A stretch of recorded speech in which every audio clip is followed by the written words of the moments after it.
अस्सलाम वालेकुम जनाब। वालेकुम सलाम। जनाब, लखनऊ का काम फतेह हुआ। तुझे पता है आगे क्या करना है? जी जनाब, कल बारी मुंबई की। इंशाअल्लाह।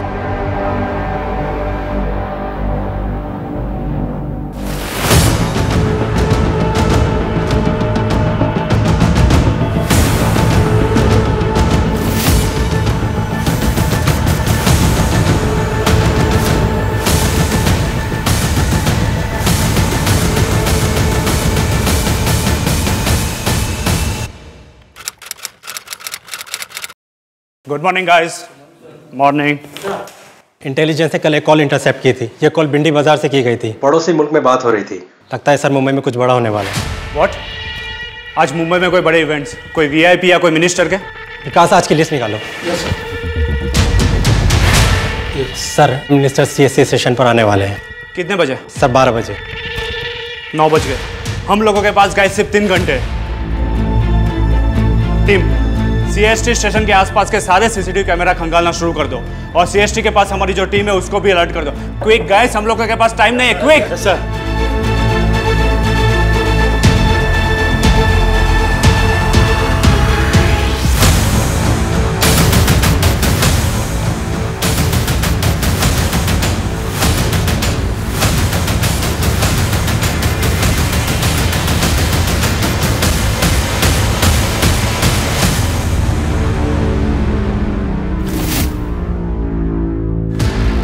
कुमार नितिन, कुछ मिला क्या?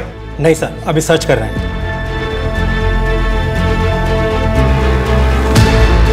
जूम करो इसको। ये नहीं है।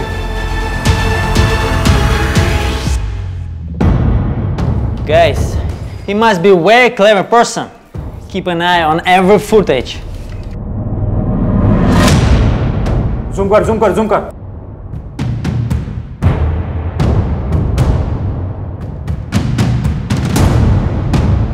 Hold on. I think he's the guy. We need to catch him. Are you sure? Yes, 100%. वागले को इसका ग्रैब भेजो तुरंत। कनेक्ट टू वागले। वागले, अजय है। एक ग्रैब भेज रहा हूँ तुम्हें। लोकेशन तुम्हारे आसपास ही है, उसे तुरंत उठा लो। पर ध्यान रहे पब्लिक को मालूम नहीं चलना चाहिए, नहीं तो पब्लिक पैनिक हो जाएगी।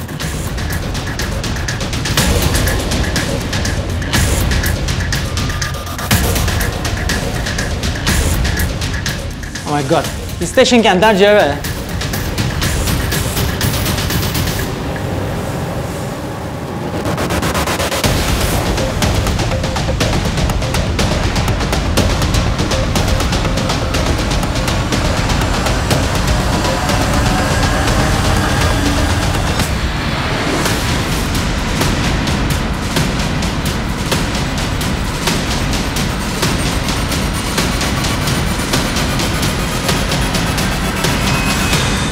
Yes!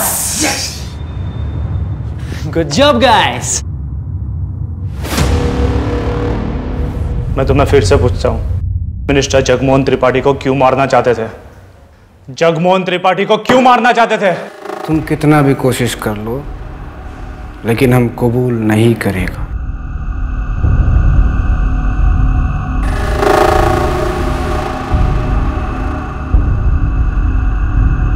लगता है 9/11 भूल गए ये लोग। कहिए तो फिर से याद दिला दें। मिस्टर इमरान जरदारी, अब बताओ उस लड़की के बारे में जो तुम्हें पड़ोसी मुल्क में मिली थी। क्या उम्र थी उसकी? विकृत मानसिकता, भावहीन स्वभाव और चालाक दिमाग एक कुख्यात अपराधी की लिखित परिभाषा होते हैं। मनुष्य के कर्म, आचार, विचार और आंतरिक स्वभाव अक्सर उसकी अच्छी या बुरी प्रवृत्ति के साक्षी होते हैं। लेकिन जब ढोंग का जाल बहुत गहरा हो, भेड़ों के बीच उनकी खाल ओढ़कर कोई भेड़िया रह रहा हो, तब उस बेबाक अपराधी की पहचान करना बहुत मुश्किल हो जाता है। मैं आशुतोष राणा आपका स्वागत करता हूं क्राइम पेट्रोल के इस नए अध्याय शातिर क्रिमिनल्स में। इस अपराधी के खुराफाती दिमाग ने न सिर्फ देश भर की पुलिस प्रशासन और जनता को हिलाकर रख दिया था, बल्कि विदेशी ताकतों तक को अचंभित कर दिया था। अरे वाह, शर्ट मधला फोटो किती मस्त दिसतोय। कुर्ता पण छान दिसतो मला। Good job Kinjal.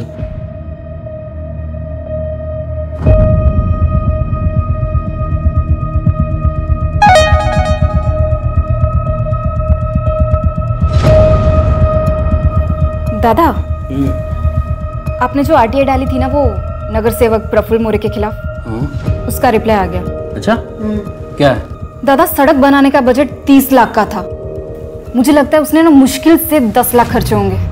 लगा ही था मुझे, तभी तो जरा सी बारिश का हुई उन सड़कों पर बड़े बड़े गड्ढे पड़ गए। दादा, जनता के वो 20 लाख खा गया है, चीटर कहीं का। इसका हिसाब उसको जनता को देना पड़ेगा। पैसे का त्याच्या बापाचे नाही। तो एक काम कर, कल सुबह अपने सारे आदमी मोरे के घर के सामने खड़ा कर और मीडिया को बुला लेना, विसरू नकोस। लेकिन दादा, कल हमें वृद्धाश्रम जाना है, वार्षिक महोत्सव है। फिर तो हमें वो प्रगति कॉलोनी जाना है, कुछ पानी का प्रॉब्लम है वहाँ पे। फिर शाम में हमको। अरे बस कर किंजल, तेरे शेड्यूल में मेरे दोस्त के लिए सांस लेने का टाइम है कि वो भी नहीं है? अच्छी बात नहीं, सर पर इलेक्शन है और प्रफुल्ल मोरे को हराना है। किंजल, प्लान में थोड़ा सा चेंज। कल दोपहर के बाद की सारी मीटिंग्स कैंसिल और शार्प 2 बजे अपने सारे आदमी मोरे के घर के सामने खड़े रहेंगे। या मोरेचा ना असली चेहरा सर्वांसमोर आणलाच पाहिजे।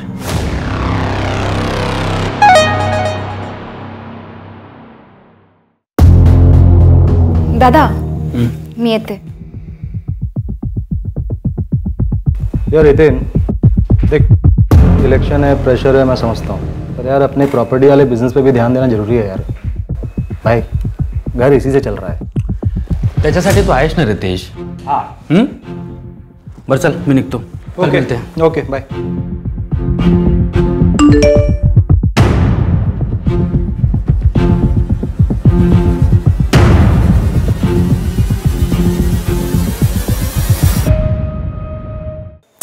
अरे तुम समझ ही नहीं रहे हो, ऐसा करके क्या हो जाएगा?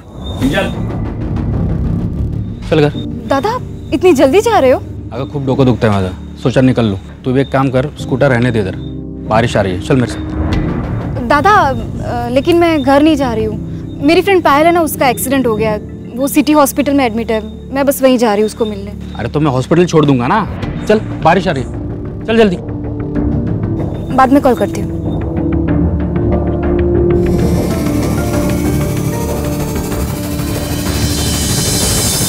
इतनी रात को तू मेरे घर पे मेरे को धमकाने आया है? तू नहीं, सौदा करने आया हूं। सरकार ने आपको सड़क बनाने के लिए 30 लाख रुपए दिए, आपने खर्च किए 10 लाख। 20 लाख अभी भी आपकी जेब में है, उसका खाली 50% मांग रहा हूं बस। औकाती तरह का है? अरे आरटीआई से इंफॉर्मेशन निकाली है, गलत तो होगी नहीं ना? आपको चाहिए तो फिर से चेक कर लो। मगर हाँ, अगर आप नहीं माने तो आप बोलो, मैं ये फाइल लेके किसी मीडिया चैनल में बैठ जाता हूँ आपके खिलाफ। मीडिया में बैठेगा मेरे खिलाफ? वो तेरा वो बिजनेस पार्टनर हितेन साला नगर सेवक के लिए मेरे सामने खड़ा हो रहा है, हा? समाज सेवा की बड़ी बड़ी बातें कर रहा है, उसको पता है कि ये सब कुछ? अरे उसकी बात छोड़िए, लेकिन अगर आप नहीं माने तो फायदा तो उसका है, लेकिन नुकसान आपका होगा।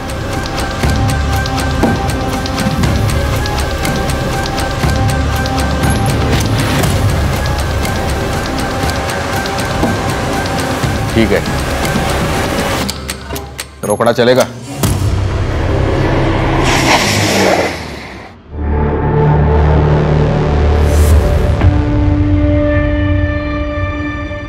साले तेरी इतनी हिम्मत, मेरी गाड़ी रुकेगा तू? पिछली बार की मार भूल गया क्या? आने वाला समय आपके लिए बहुत भारी है। आपके साथ पहले कुछ बुरा हुआ था बचपन में, जिसका असर आपके आज पर पड़ रहा है। आपके बचपन में आपकी माँ आपको छोड़कर चली गई थी। हाँ, लेकिन आपको कैसे पता? उसी की तो विद्यालय में। योगेश जी, इससे बाहर निकलने का कोई तो उपाय होगा। देखिए, आप कुछ भी कीजिए, बस मुझे किसी भी कीमत पे सत्ता चाहिए। कुछ चीजें बदलनी होगी घर में और ग्रहण निकालना होगा। ग्रहण? मैं समझा नहीं, कहां से निकालना होगा? आपके घर के पीछे की तरफ एक खाली जमीन है, वहां से।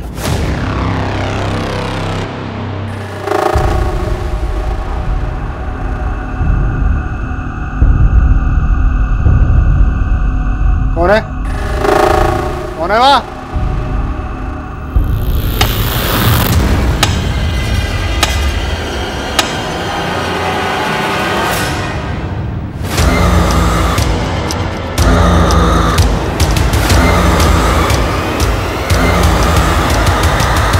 ए लड़की, कौन हो तुम?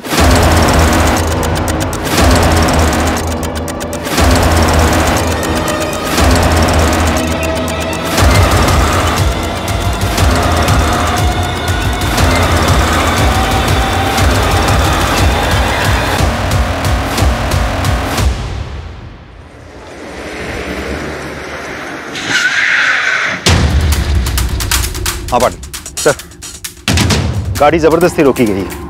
ये देखिए स्किड मार्क।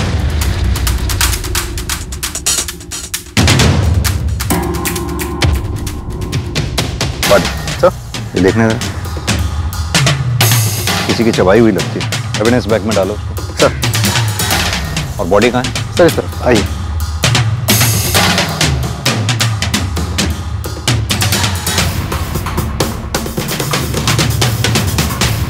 किंजल इस वक्त कहाँ है? पता नहीं सर, हमने पूरा एरिया अच्छे से छान मारा, लेकिन कोई और डेड बॉडी तो हमें मिली नहीं। लेकिन सर ये इसमें खून भी लगा हुआ है। ये तो किसी फीमेल का ब्रेसलेट है, शायद इसकी बहन किंजल का होगा। ब्लड भी लगा हुआ है, गाढ़ा हो गया है लेकिन सूखा नहीं है। इसका मतलब ये कांड हुए ज्यादा वक्त नहीं हुआ,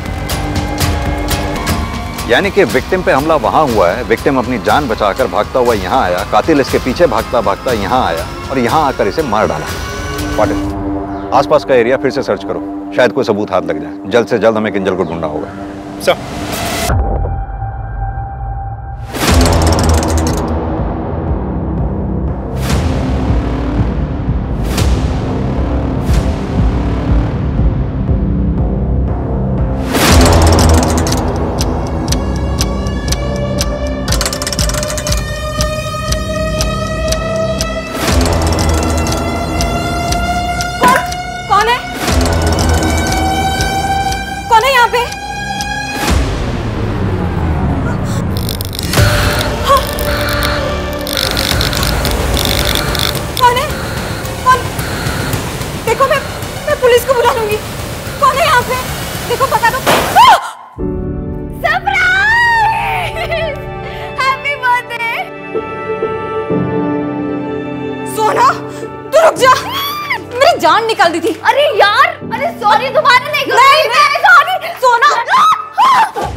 हेलो लवर्स, बर्थडे मेरा है ना, तो मुझ पे भी थोड़ा ध्यान दे दो। पार्टी शुरू करते हैं ना? चलो केक ले आओ। कपिल कंफर्म आएगा ना? उसने बोला है कि वो सीधा कैफे आएगा, तेरे लिए सरप्राइज गिफ्ट लेने गया है। हाँ हाँ। दादा आप मुझे क्या देने वाले हो?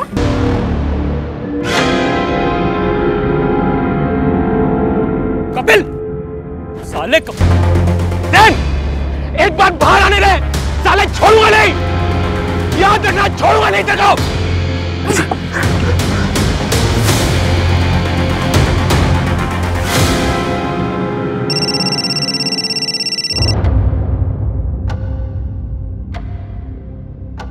हेलो, हितेन राणे मर चुका है। 15 वर्ष झाली नगरसेवकाच्या खुर्चीवर आहे मी। तू क्या, तेरा बाप भी आएगा ना तो भी उखाड़ नहीं पाएगा कुछ। लोकांचे पैसे खाल्ले तुम्हें मोरे साहब, धोखा दे रहे हो आप उनको, ये गलत है। और आरटीआई भी यही दिखा रही है। ये आरटीआई फिरटीआई का नाटक मेरे सामने मत कर, समझा ना? हाँ, ज्यादा होशियार बना किया ना काट के फेंक दूंगा। चल निकल। क्यों जा रहे? सर, हितेन का बिजनेस पार्टनर रितेश, हितेन के मर्डर वाली रात से ही गायब है, उसका फोन भी बंद आ रहा है। सर, हितेन की बीवी आई सर। बुलाओ। सर, हितेन तो बहुत अच्छे आदमी थे, वो तो सबकी मदद करते थे, फिर उनके साथ। अब बैठिए प्लीज। आप कहिए क्या कहना चाहती हैं? वो किंजल कहाँ है? किंजल को हम ढूंढने की पूरी कोशिश कर रहे हैं। हमें लगता है किंजल को किडनैप किया गया। एक बात बताइए, क्या किंजल का कोई बॉयफ्रेंड था? नहीं सर, उसने ऐसा तो कुछ मुझे कभी नहीं बताया। कुछ भी आपको याद आए हमें जरूर बताइएगा। किंजल के बारे में छोटी सी छोटी बात हमारे लिए बहुत मायने रखती है। जी सर। हाँ सर, याद आया वो दिन जब हितेन और किंजल ऑफिस से निकले थे तो हितेन का मुझे फ़ोन आया था कि किंजल की कोई दोस्त पायल, उसका एक्सीडेंट हो गया है तो वो किंजल को हॉस्पिटल छोड़कर घर आएंगे, पर फिर वो घर ही नहीं लौटे। मैंने उन्हें फ़ोन किया था, उनका फ़ोन बंद आ रहा था। फिर मैंने किंजल और रितेश को भी ट्राई किया, फिर उनका भी फ़ोन नहीं लगा। ठीक।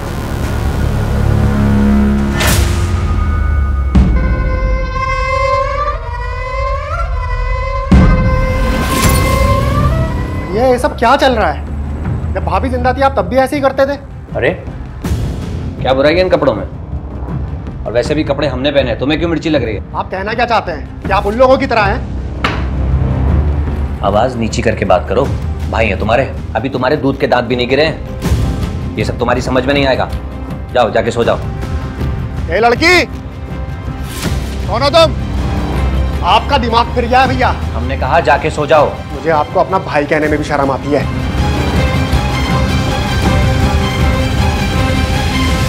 36 murder on rape. Why? What were we thinking?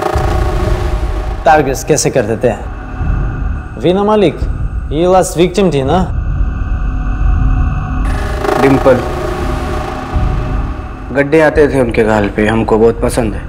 पहले मुस्कुरा के उन्होंने हमको अपना दीवाना बनाया, फिर हम उनको अपने पास रखना चाहता था, दुनिया से दूर संभाल के अपने लिए। You don't enjoy rape as much as you enjoy killing them. You get high on killing someone. What else do you feel? Yes, yes. Killing. I love killing. आप लोग मेरे साथ अपना वक्त को बर्बाद कर रहे हैं। आप लोगों ने हमको तो पकड़ लिया, लेकिन उसको कैसे पकड़ोगे जो तुम्हारा हिंदुस्तान में एक बड़े मकसद को अंजाम देने वाला है? उसको किसको? मकसद क्या है? नाम क्या है उसका? उसका नाम तो किसी को भी मालूम नहीं, लेकिन जो मकसद है उसका आगाज हो चुका है। भैया, लोनावला की जमीन आपने क्या सोचकर बेच दी? अपना पॉलिटिकल करियर, मेरी इज्जत, इन सब की तो आपको परवाह है नहीं। ऊपर से आप मुझसे डिस्कस किए बिना ये प्रॉपर्टी बेचे जा रहे हैं, क्यों? ज्यादा जुबान मत चलाओ। हर बात की सफाई देना जरूरी नहीं समझते हम। इन सब में मेरा भी बराबर का हक है, और आपकी नैयाशियों के चक्कर में मैं सब बर्बाद नहीं होने दूंगा। प्लॉट के पैसे कहाँ हैं? साले छोटा है, छोटे की तरह रहे, बाप बनने की कोशिश मत कर मेरा। उन पैसों से जो काम होना था वो काम होना शुरू हो चुका है, समझ गया तू? देखता हूँ कैसे आप काम पूरा करेंगे। हितेन को क्यों मारा गया था? क्या इस षड्यंत्र में कोई अपना शामिल था, या फिर कातिल कोई बाहर का था जो अभी तक नजरों से ओझल था? और सबसे बड़ा सवाल यह था कि आखिर किंजल के साथ क्या हुआ था? पुलिस यही जानने की कोशिश कर रही थी कि किंजल कहां और किस हाल में है। ये हितेन के बिजनेस पार्टनर रितेश के बारे में कुछ पता चला? नहीं सर, अभी तक तो नहीं। सर, मर्डर वाले दिन किंजल की दोस्त पायल हॉस्पिटल में एडमिट नहीं थी। इनफैक्ट किंजल के साथ उसकी कोई बातचीत भी नहीं हुई थी। तो फिर किंजल ने झूठ क्यों बोला? सर वही तो समझ में नहीं आ रहा। ये देखिए सर, कॉल रिकॉर्ड्स के मुताबिक हितेन ने आखिरी कॉल सोना को किया था, लेकिन किंजल को आखिरी कॉल किसी कपिल म्हात्रे का आया था। ऐसा करके क्या हो जाएगा? सर, ये कपिल हिस्ट्री शीटर है। 2019 में अटेम्प्ट टू रेप के चार्ज पर 1.5 साल जेल में था, और अभी 1 महीने पहले किंजल ने खुद मोलेस्टेशन का केस फाइल किया था, और 1 हफ्ते बाद उसने खुद वापस भी ले लिया था। मैंने आप लोगों से ये बात पहले इसलिए नहीं बताई क्योंकि मुझे लगा था कि वो किस्सा वही खत्म हो गया है। जेल से निकलकर कपिल ने कहा था कि वो पुणे छोड़कर हमेशा के लिए चला जाएगा, और इसी शर्त पे किंजल ने केस वापस लिया था। मिसेस रानी, क्या अभी भी कुछ ऐसा है जो अब तक आपने हमें ना बताया हो?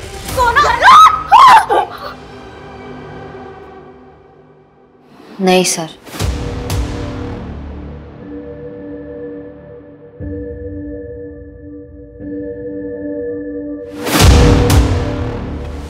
सर, कपिल के कॉल रिकॉर्ड्स आ गए हैं। कपिल का फोन उसी जगह पे एक्टिव था जहां हमें हितेन की डेड बॉडी मिली।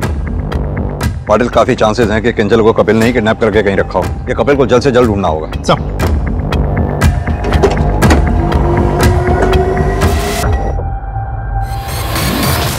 एक गेम है हैंगमैन, कभी खेला है? विक्टिम को मार के उसके बॉडी पार्ट कट करके क्या करते हो उसका? ट्रॉफी की तरह यूज करते थे या उसे खाते थे? बॉडी पार्ट्स क्यों खाते हो? अच्छा लगता है।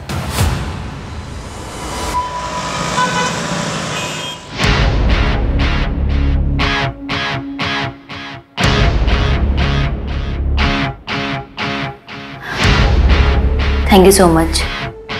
अब मैं थोड़ा बेटर फील कर रही हूँ। मॉम के जाने के बाद बिल्कुल अकेली हो गई। आई होप इससे थोड़ा फायदा हो। बिल्कुल होगा। 2 हफ्ते के अंदर तुम्हें तुम्हारा ट्रू लव मिल जाएगा।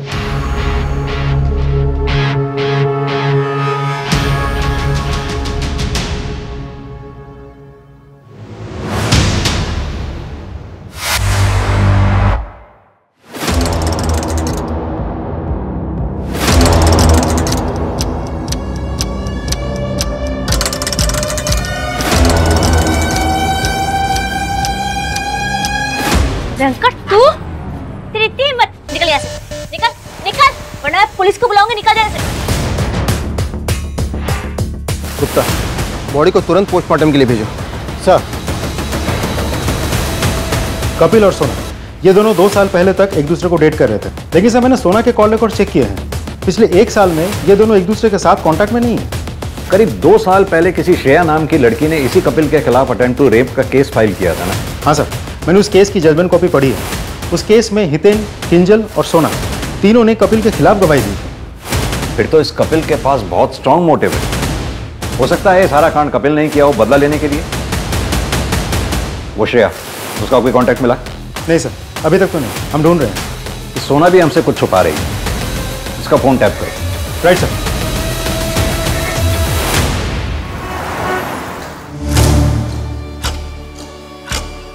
ये पाक आब है, मैंने दुआ पढ़ी है। इसे आप अपने शोहर को खाने में मिला कर दे देना। जी। अल्लाह बहुत जल्द आप दोनों पर मेहरबान होंगे। अब सच में मौलवी साहब? अब ये छोटी सी भेंट है मेरी तरफ से। सर, मथुरा नगर वाले मर्डर की पोस्टमार्टम रिपोर्ट आ गई है और मैंने बाकी की रिपोर्ट।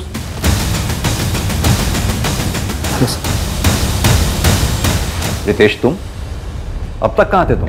सर वो एक्चुअली जिस दिन ये हादसा हुआ मैं उसी रात माता रानी के दर्शन करने के लिए निकल गया था। रास्ते में नेटवर्क नहीं था तो कुछ पता ही नहीं चल पाया सर। सर मैं तो अब भी शॉक में हूँ। हितेन सिर्फ मेरा बिजनेस पार्टनर नहीं था सर, मेरा बेस्ट फ्रेंड भी था। तुम्हारी और हितेन की किसी के साथ कोई दुश्मनी? रियल एस्टेट एजेंट या फिर कोई बिल्डर? नहीं सर, ऐसा तो कुछ नहीं था। और वैसे भी हितेन सबके साथ बहुत अच्छे से रहता था, सिवाय प्रफुल मोरे के। सर देखिए, ये बात तो हर कोई जानता है कि आने वाले कॉर्पोरेटर के इलेक्शन में ये लोग दोनों एक दूसरे के सामने खड़े थे, तो एक दूसरे के खिलाफ थे बस, और ऐसा कुछ नहीं था। ये चोट कैसे लगी? सर एक एक्सीडेंट हो गया था छोटा सा। सर और कुछ पूछना है आपको? जा सकते हो। Thank you. रोकड़ा चलेगा? दौड़ेगा। रोकड़ दे तेला। या तो आप सुधर जाइए और हम साथ मिलकर बच्चा करने की कोशिश कर सकते हैं, और या फिर मैं अम्मी अबू को अभी जाके सब कुछ सच सच बताती हूँ कि आपका बाहर अफेयर चल रहा है। धमकी दे रही है तुम मुझे? मैं अब और सहन नहीं करने वाली हूँ।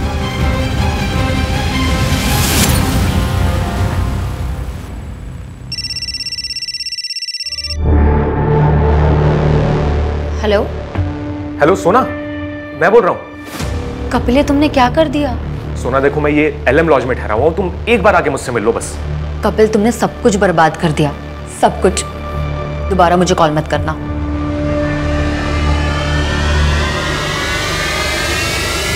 बेटा, जब पुलिस से छिपते हैं ना तो अपनी एक्स गर्लफ्रेंड को फोन नहीं करते। सर मैंने श्रेया, क्या हुआ? इतनी जल्दबाजी में क्यों बुलाया मुझे? कपिल, एक्चुअली मैं तुम्हें थैंक्स बोलना चाहती थी। अगर तुमने मेरी हिम्मत नहीं बढ़ाई होती तो मैं अपने अब्यूसिव बॉयफ्रेंड से कभी ब्रेकअप नहीं कर पाती। अरे इट्स ओके यार, कोई बात नहीं। पर यार मैं अभी थोड़ी सी जल्दबाजी में हूँ। वो किंजल का बर्थडे है ना, तो सब लोग आने वाले हैं वहाँ, तो मैं अभी चलता हूँ। मैं If you don't mind, just 2 minutes, please. हम ये कैसे मान लें तुम्हारी ये कहानी सच है या नहीं? श्रेया बोलेगी तो मान लेंगे सर। श्रेया? कहाँ है श्रेया?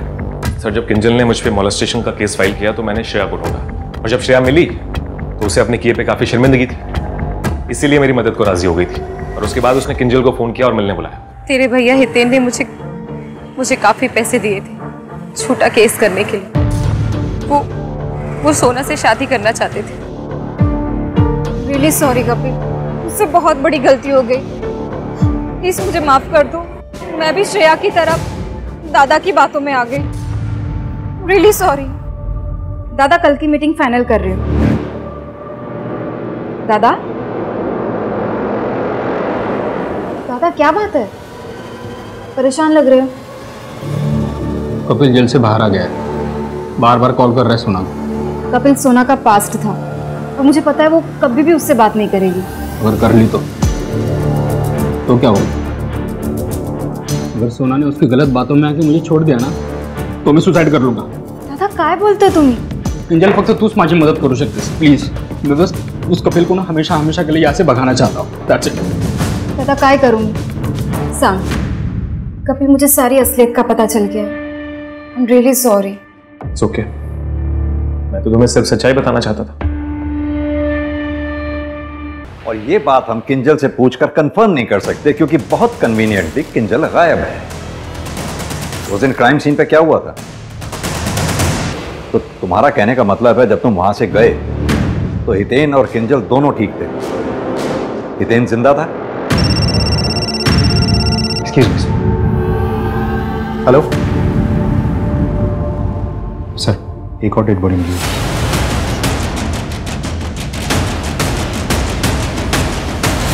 सर मुझे लगा भैया मुझसे तंग होकर कहीं चले गए। तो उससे तो फायदा तुम्हारा ही हुआ ना। तुम्हारे भैया के जाने के बाद सब कुछ तो तुम्हारे ही हुआ ना।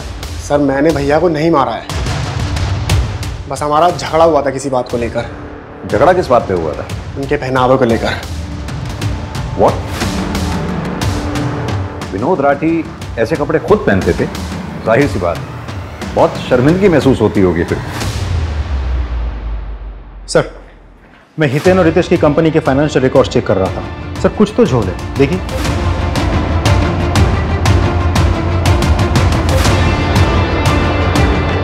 पिछले 6 महीनों में इन लोगों ने 9 बड़ी प्रॉपर्टीज बेची। काफी अच्छा टर्नओवर रहा हो। Right sir. और अजीब बात तो ये है कि सारी की सारी प्रॉपर्टीज या तो पॉलिटिकल लीडर्स ने या उनके फैमिली मेंबर्स ने खरीदी है। सर उससे भी बड़ी बात यह है कि ये वही 9 नेता हैं जिनके लिए हितेन ने लास्ट ईयर आरटीआई फाइल किया था। पाटिल, ये तो बहुत बड़ा स्कैम है। यानी कि ये लोग आरटीआई से इंफॉर्मेशन निकालकर उन पॉलिटिकल लीडर्स को ब्लैकमेल कर रहे थे। एक काम करो, रितेश को उठाओ और तोड़ो, पता करो इस कांड में उसके साथ और कौन कौन शामिल था। सर ये तो पूरा गेम ही पलट गया। सर बात शॉकिंग तो है।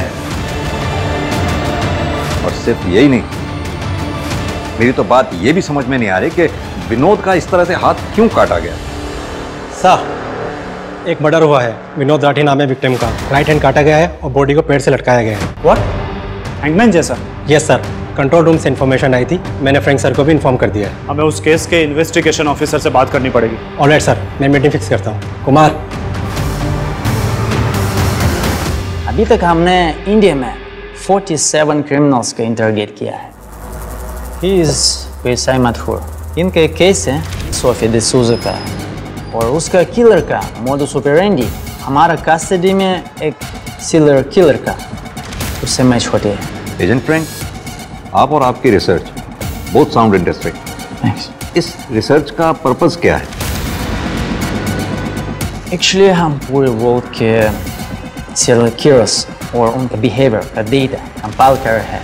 बैक एट होम हमारा technical team artificial intelligence machine बना रहे हैं जिसमें ये सारा डेटा स्टोर होगा, और ये मशीन किलर का मूड सेंस करके इंटरोगेशन में डिटेक्टिव्स की हेल्प करेगी। ये तो हम सबके लिए काफ़ी हेल्पफुल और बहुत अच्छा है। अब अगर हम इस केस के बारे में बात करें तो एजेंट फ्रैंक, विनोद को जिस तरह से मारा गया उसकी मॉडस ऑपरेंडी ठीक वैसी है जैसे सीरियल किलर काली की थी। सर सोफिया डिसूजा को एग्जैक्टली वैसे ही टॉर्चर करके मारा गया जैसे जरदारी ने पाकिस्तान में उन लड़कियों को मारा था। Excuse me. Hello, what? पत्थर से सर कुचला गया? Stoneman in our custody, one of the 47 serial killers. लेकिन सर सोफिया के मर्डर से 2 दिन पहले ही जरदारी को अरेस्ट कर लिया गया था। जरदारी उसका किलर नहीं हो सकता। सर विनोद का मर्डर पुणे में हुआ था, लेकिन ठीक उसी वक्त दिल्ली में काली दूसरा मर्डर कर रहा था, जिसके लिए वो बाद में पकड़ा भी गया था। एंड ऑल्सो जिस वक्त नज़मा का मर्डर हुआ सतीश हमारे कस्टडी में था। आप लोग ये कहना चाहते हैं हम 3 अलग अलग सीरियल किलर्स को ढूंढ रहे हैं, या फिर कोई एक शख्स है जो इन सीरियल किलर्स को फॉलो कर रहा है, कॉपी कर रहा है? नहीं सर, मुझे नहीं लगता इन तीनों मर्डर्स के बीच आपस में कोई कनेक्शन है। वेंकट एक स्टॉकर था, तो ऐसा हो भी सकता है कि वेंकट ने ही सोफिया को टॉर्चर किया और उसे मार डाला। और यह भी हो सकता है कि विनोद का भाई प्रमोद वही कातिल हो और हमें सिर्फ उलझाने के लिए जानबूझकर उसने विनोद का हाथ काट दिया हो। अब बाकी बची नज़मा। जरदारी कुछ बोल रहा था, लेकिन उसको कैसे पकड़ोगे जो तुम्हारा हिंदुस्तान में एक बड़े मकसद को अंजाम देने वाला है? हिंदुस्तान में कुछ बड़ा होने वाला है।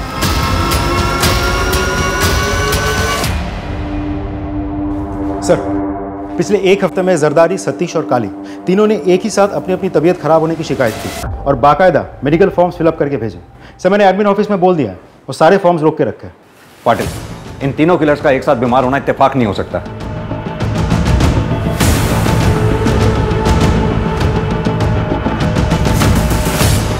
क्या बड़ा होने वाला है?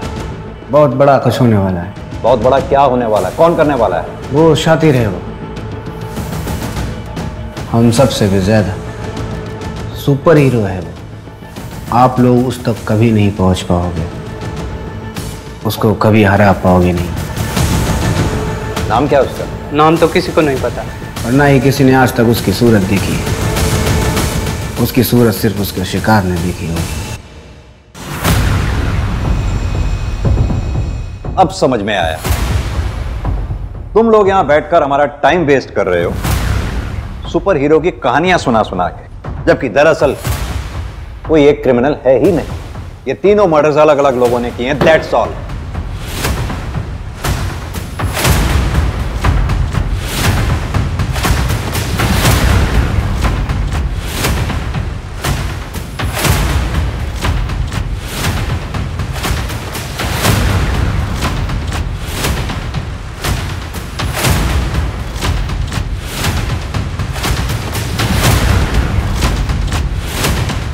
पुलिस अपना पासा फेंककर जाल बिछा चुकी थी, लेकिन अपराधी को पकड़ना इतना आसान नहीं था। शिकार शिकारी से 2 कदम आगे था। क्या ऐसे में उसका जाल में फंसना केवल एक अधूरी मंशा ही बनकर रह जाने वाला था?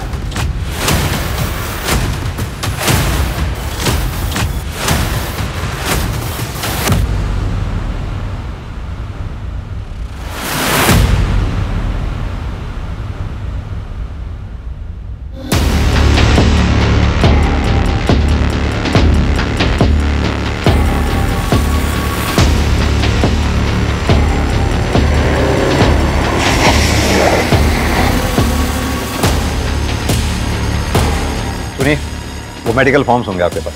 सर पोस्टमैन ले गया, 5 मिनट पहले ही निकले, ज़्यादा दूर नहीं गया होगा। मैंने मना कर रखा था ना, क्यों दिया? Sorry sir. Come on body, चलो।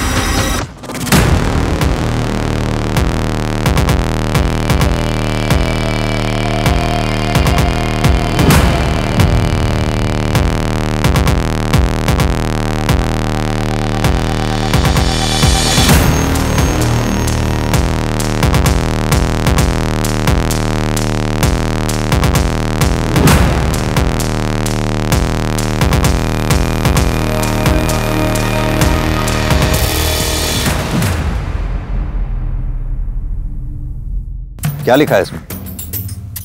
मुझे उल्टी हो रही थी, लेकिन मैंने उल्टी की नहीं। जैसे सारे वायरस मेरे पीछे हैं। मन करता है दुनिया से कहीं भाग जाऊं। कुछ समझ में आया पाटिल? वायरस यानी पुलिस इनके पीछे पड़ी थी। और ये किस किसके हैं? सतीश और ये काली। यानी कि हमारे जाने के बाद तुम्हारे तीनों दोस्तों ने इन मेडिकल फॉर्म्स के जरिए तुम्हें अलर्ट करना चाहा। इंस्पेक्टर साहब, ऐसे दूसरों के लेटर पढ़ा नहीं करते।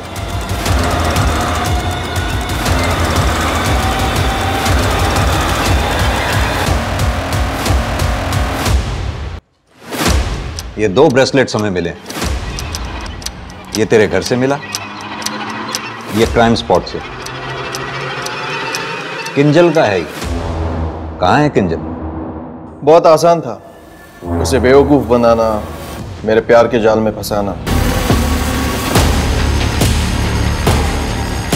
अच्छा हुआ, मैंने पैसों का सारा इंतजाम कर लिया। इन सीरियल किलर से क्यों और कैसे कांटेक्ट किया करता था? 5 साल पहले जब इमरान पहली बार पुणे आया था तब मेरी उससे मुलाकात हुई थी, और सतीश तो मेरा क्लाइंट ही था। इमरान को मिलकर ऐसा लगा कि ये मेरा शिकार नहीं, मेरा दोस्त बन सकता है, और सतीश ने मुझे काली से मिलवाया। इमरान को पता था कि मैं पोस्टमैन का काम करता हूँ, इसलिए पहली बार सामने से उसने मुझे कांटेक्ट किया। जब मैंने वो लेटर पढ़े और वो नाम देखा तो मेरी आंखें भर आई। बकवास बंद कर, सीधी तरह से ये बता कि विक्टिम्स को क्यों मारा तूने? 2 वजह है सर। पहला, मुझे पैसा बहुत पसंद है, और दूसरा, मुझे डरपोक लोग बिल्कुल पसंद नहीं। भविष्य के बारे में कुछ भी बकवास करके उन्हें बेवकूफ बनाना बहुत आसान होता है। डर डर के हर रोज मर रहे थे, मैंने एक ही बार मारकर उन्हें मुक्ति दिला दी। ऐसे कितने लोगों को मारा आज तक तुमने? रोटियां बिना गिने खानी चाहिए सर जी। हमें पता है तकरीबन 135 लोगों को मारा है तूने। ये बता, अब बड़ा क्या करने वाला था तू?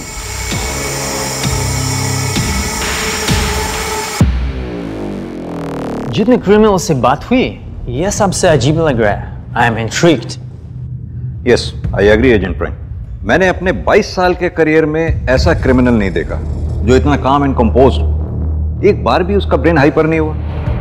Very strange. सचिन वर्मा उर्फ ज्योतिष योगेश कालरा एक निहायत ही धूर्त, कुटिल और कट्टर अपराधी था। सचिन की आपराधिक सोच की पूरी व्याख्या करने और उसके मनोविचारों के बारे में जानने के लिए उस पर पॉलीग्राफ टेस्ट और ब्रेन फिंगरप्रिंट टेस्ट दोनों किए गए, जिसके तहत पुलिस को पता चला कि वास्तव में लोगों को मारकर सचिन को मानसिक और शारीरिक संतुष्टि मिलती थी। शरीर से किसी की जान जाती देखकर वो बहुत खुश और उत्सुक हो जाता था। दुनिया में सचिन जैसे ढोंगी और साजिशखोर भरे पड़े हैं। इसलिए जरूरी है कि हम हमेशा अपनी आंखें खुली रखें, क्योंकि किसी भी क्षण हमारे विश्वास और हमारे डर को हमारी कमजोरी बनाकर हमारे खिलाफ ही इस्तेमाल किया जा सकता है। और दांव पर सिर्फ हमारी संपत्ति नहीं, हमारी अपनी और अपनों की जान भी हो सकती है। और इसी के साथ हमारा शातिर क्रिमिनल्स का यह नया अध्याय अभी के लिए समाप्त होता है, और मैं आशुतोष राणा अपने क्राइम पेट्रोल सतर्क के आखिरी एपिसोड में आप सभी से विदा लेता हूं।